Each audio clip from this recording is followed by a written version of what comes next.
Good morning students. आज हम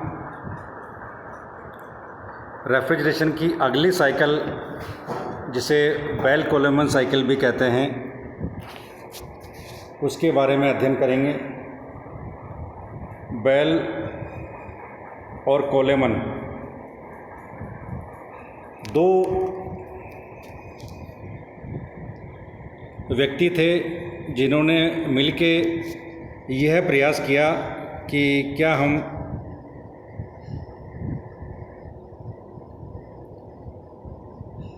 air को रेफ्रिजरेंट लेते हुए ऐसी साइकिल बनाएं या ऐसा रेफ्रिजरेटर बनाएं जिससे हम कूलिंग प्राप्त कर सकें। और उनका यह प्रयास सफल रहा। रिवर्स कार्नोट साइकिल के पश्चात ये नेक्स्ट प्रयास था जिसमें कि बेल कोलेमन ने दो प्रोसेस को, जिसमें कि हीट एब्जॉर्ब करते हैं और हीट रिजेक्ट करते हैं, दो प्रोसेस को रिप्लेस किया। जैसा कि आपने पिछले लेक्चर में देखा कि कार्नोट साइकिल में दो प्रोसेस जिनमें कि हीट रिजेक्शन और एब्जॉर्प्शन होता है, वो आइसोथर्मल प्रोसेस थे, जिसमें कि तापमान कांस्टेंट रहता है, स्थिर रहता है। और यहाँ पर जो बेल कोलेमन ने इन दो प्रोसेस को एक नए प्रोसेस से रिप्लेस करके एयर रेफ्रिजरेटर बनाया था। और ये जो रेफ्रिजरेटर है जिस साइकिल पर काम करता है, उस साइकिल को कहा गया बेल कोलेमन साइकिल। मेरा नाम हरीश धवन है, lecturer mechanical engineering, government polytechnic college Ajmer. और ME 301 मैकेनिकल का subject refrigeration and air conditioning, प्रशीतन एवं वातानुकूलन के अंतर्गत हम यूनिट 2 का सेकंड यूनिट शुरू कर दी हमने, और उसका 2.1.2 जो यूनिट है उसको कंटिन्यू कर रहे हैं। और इसमें हम बेल कोलेमन साइकिल के बारे में आज विस्तार से आपको बताएंगे।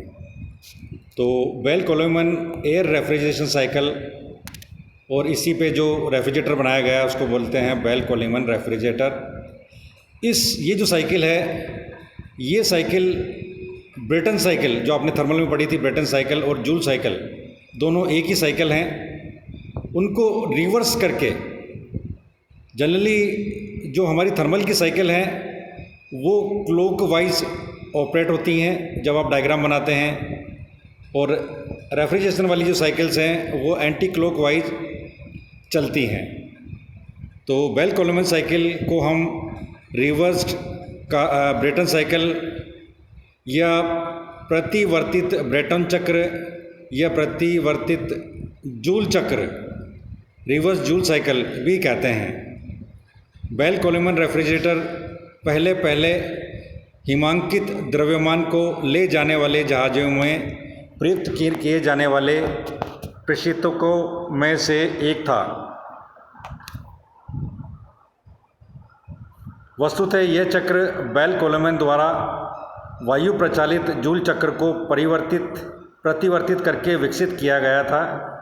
तो जैसा कि ये जहाज़ों में प्रयुक्त किए जाने वाले प्रशीतकों में से एक था, ये बेल कोलेमन रेफ्रिजरेटर को जब एक्सपेरिमेंटल तौर पर सफल हो गया, कूलिंग इसमें प्राप्त होने लगी, तो इसको शिप्स में उस टाइम के लिए यूज़ किया जब तक कि हमने नेक्स्ट अपग्रेडेशन नहीं किया या नेक्स्ट हमारा कोई इन्वेंशन से कोई नया रेफ्रिजरेटर नहीं बना। तब तक इसको शिप में जो सामग्री लेके जाते थे, फ़िश वगैरह या कोई ऐसा आइटम जो कि दिनों तक एक जगह से दूसरी जगह ले जाने के लिए यूज़ होता था और उसमें वो सामग्री ख़राब नहीं हो, उसके लिए हमने एक रेफ्रिजरेटर बनाया। और ये जो है बेल कोलेमन साइकिल है, और इसमें जो डायग्राम दिखा रखा है, इससे आप देख पाएंगे कि इसके अंदर चार जो है कंपोनेंट दिखाए गए हैं, और चार कंपोनेंट के हिसाब से इसमें चार प्रोसेस होंगे। हर एक कंपोनेंट एक प्रोसेस को फॉलो करता है। तो यहाँ पर पहला कंपोनेंट है 1 से 2, वो है संपीड़ित कंप्रेसर दिखा रखा है यहाँ पर। और ये जो प्रोसेस करता है उसको बोलते हैं हम कंप्रेशन। देन शीतलक, तो ये कंडेंसर प्रोसेस है। शीतलक कूलर को आगे हमने इसको कंडेंसर कहा, इसको कहते हैं संघनित्र, हिंदी में बोलेंगे संघनित्र, और ये कंडेंसेशन करता है, लेकिन इसको बोल रहे हैं आप शीतलक। और ये प्रोसेस कहलाया 2 से 3, 3 से 4 यहाँ पर प्रसारक है। तो यहाँ पर एक्सपांसन प्रोसेस है, ये कंप्रेशन का जस्ट रिवर्स प्रोसेस है।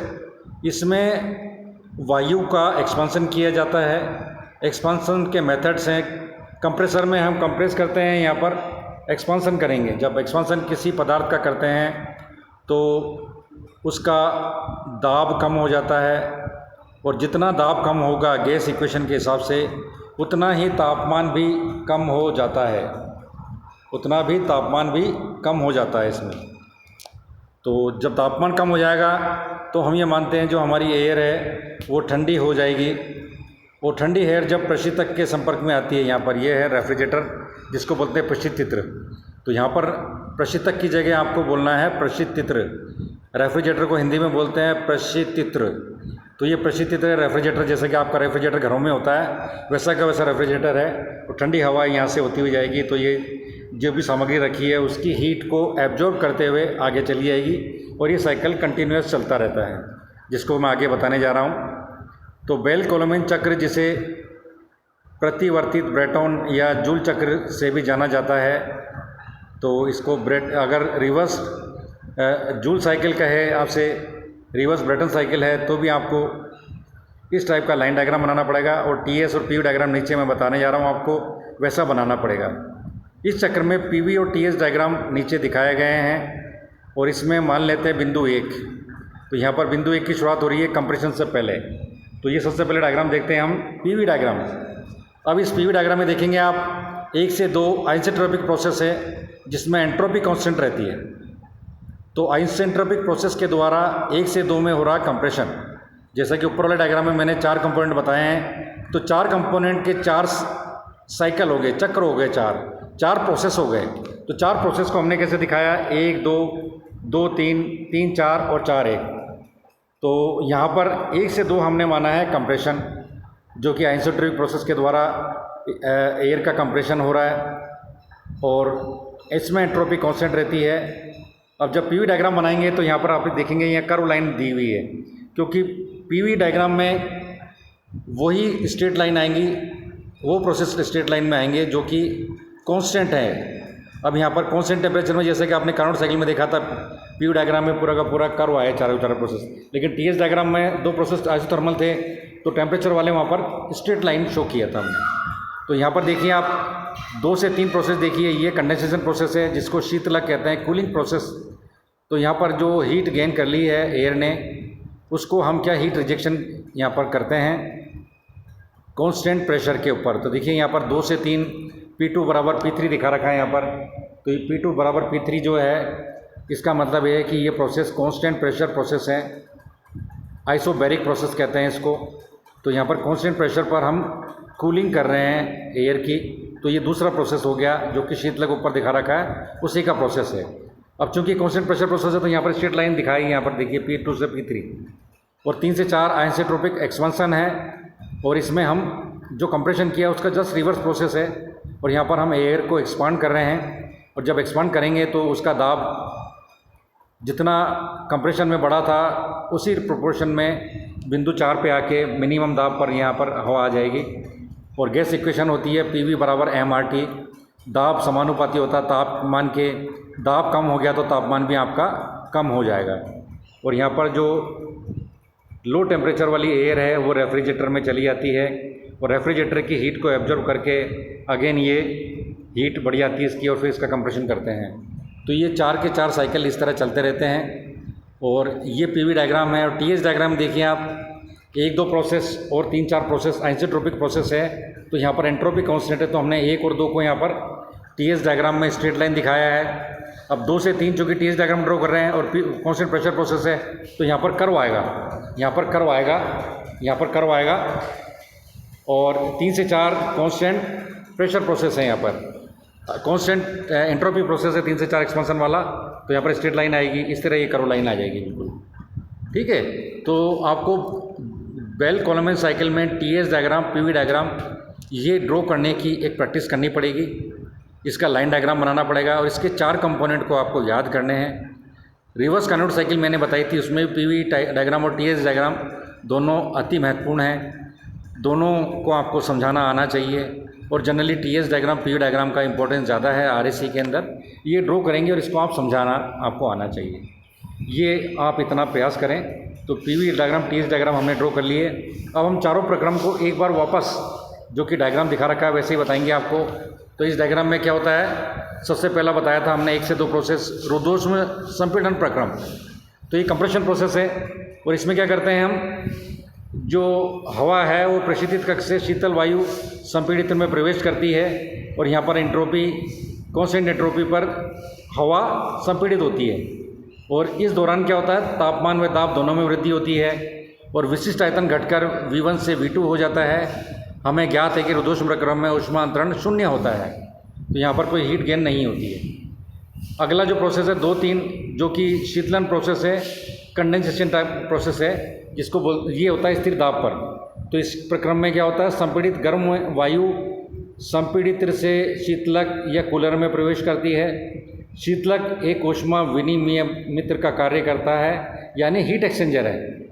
हमारी यह हीट एक्सचेंजर है। ये जो कंडेंसर है एक टाइप का हीट एक्सचेंजर है, हीट को एक्सचेंज करता है। तो यहाँ पर हीट रिजेक्ट होती है। वायु शीतक में स्थिर दाब पर ऊष्मा शीतलन जल को देता है, ठंडे जल को ये अपनी ऊष्मा दे देती है हवा, और इसका तापमान T2 से घटकर T3 हो जाता है।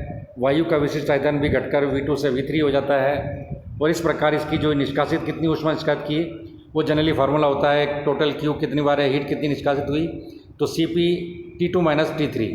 मास 1 किलोग्राम के लिए है तो ये 1 किलोग्राम आ जाएगा।